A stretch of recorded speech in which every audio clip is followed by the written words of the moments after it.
I promise you, we can fix this in just 5 minutes.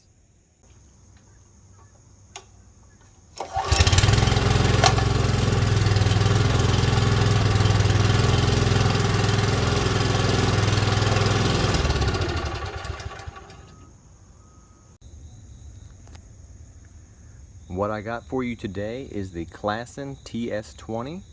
This is a slit seater, and it even has the seater on the front right there. And these run the GX160. I found this in a barn. I got it for free. Hadn't been running over 10 years and wouldn't start. I cleaned out the gas tank and put fresh gas in it, and now it will fire right up on the first pull. However, as soon as you turn the choke off, it instantly dies. I'm going to show you how to fix that in about 5 minutes. Now, lucky for us, these Honda GX160s do have a fuel cutoff, so I'm going to turn the fuel off. And now I'm going to go ahead and crack open the drain right here for the carburetor bowl. Drain off as much as I can, and then I'm going to go ahead and drop the bulb.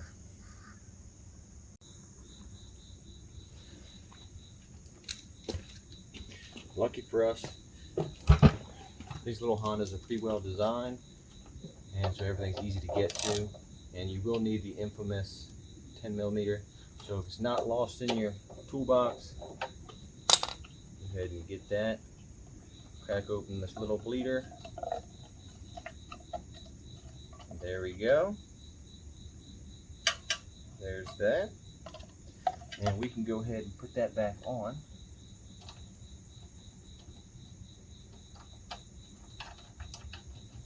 You do want to be pretty careful with these so that you don't damage the seals. Otherwise, you'll end up having to buy the seals as well. And 9 times out of 10, there's really no reason to do that.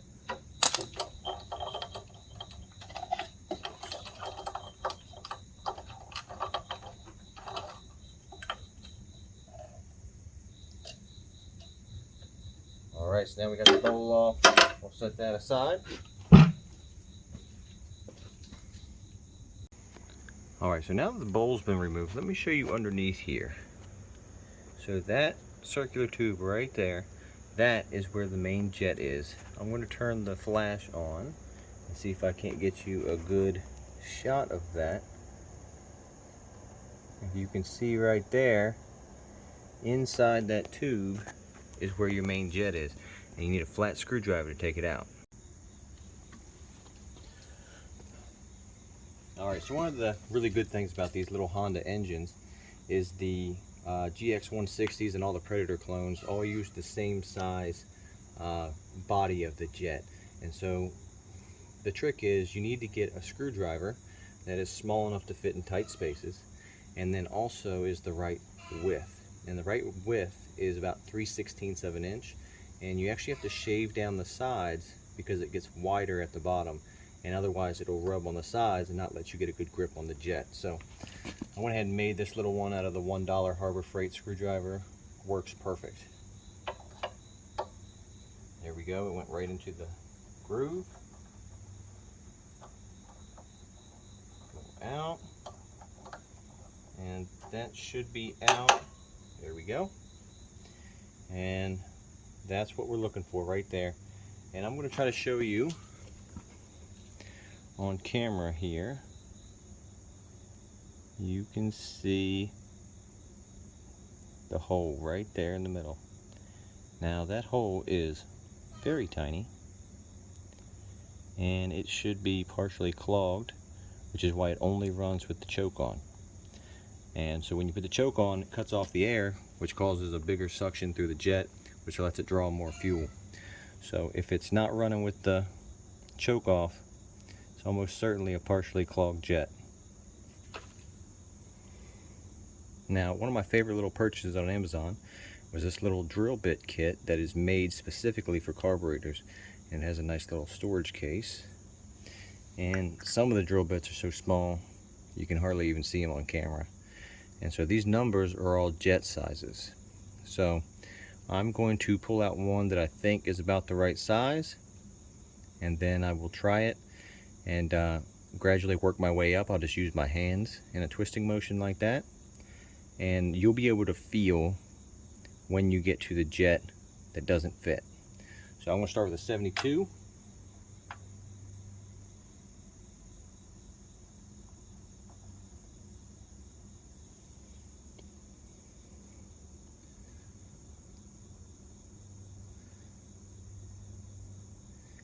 Go right in there. I'm going to clean around the lip right there, and then I'm going to go right to the center and twist it. Now I can tell just by the way it feels that a 72 is too big.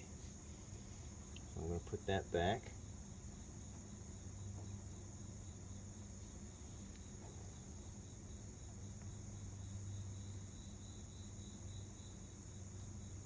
I'm going to try a 73. Let's see here. Again, I'm just cleaning the area around it. Oh, 73 is it. I can feel it. It fits in there. It's just snug because of the junk. And now if you look, I don't know how well that shows up on camera right there. Try to get it. You can see right on the end of the drill bit, it's a big chunk of yellow crud. And that is what was holding the motor back from running right. So I'm just going to take this, spin it by hand, back and forth. Oh, you can see really good like this.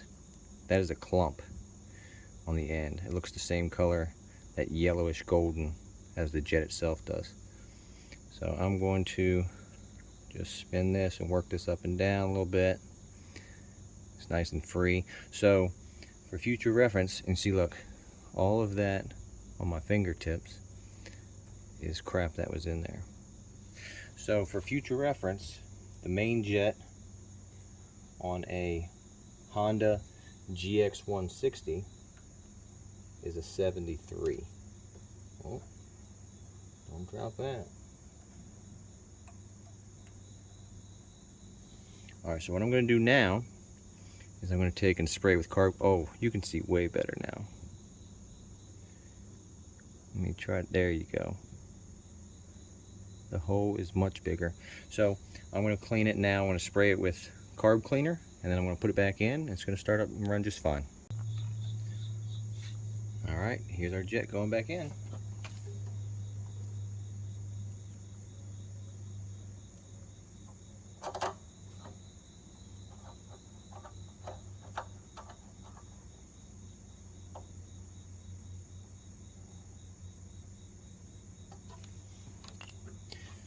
Alright, and while you have it out, this is a good time to spray some carb cleaner or some brake clean in here. Again, you don't have to get too crazy.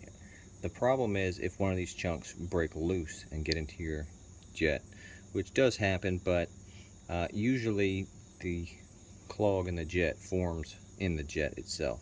And as long as you keep good clean gas in there, this won't even be a problem.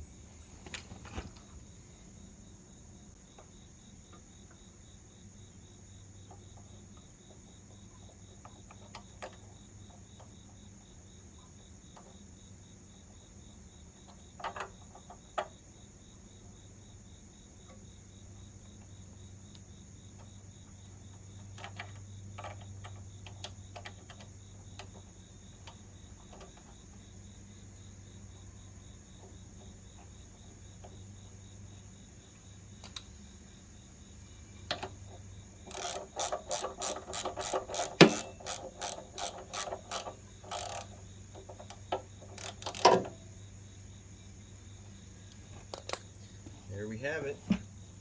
I'm going to go ahead and turn the fuel back on. All in one shot. We're not even going to edit it.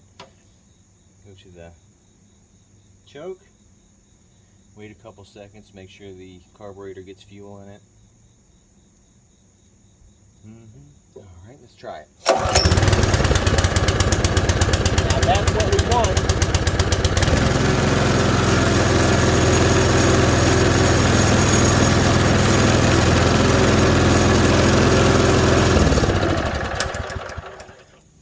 Honestly, works every time. 99.9% of the time, you have a clogged main jet. Alright, that's the video. Feel free to ask me any questions you got or suggestions down in the comments. I like to hear from you. Let me know what I'm doing or not doing or showing or not showing you. on these videos so I can make them better in the future. It really is that simple. People think I'm really good with small motors. It's really just as easy as pulling the carb bowl off, pulling the jet out, running the drill bit in, putting it back together. I didn't touch anything else in the carburetor at all, and you can see this is literally a 5-minute job. You can take it from not running to running again. If you have any questions, again, leave them in the comments. Now, you may have noticed when I started it up afterwards, it was sputtering with the choke on. That's exactly what you want. You don't want it to run perfectly with the choke on. If it runs perfect with the choke on, then most likely you've got it set a little too lean, or your carburetor jet is partially clogged and about to fail.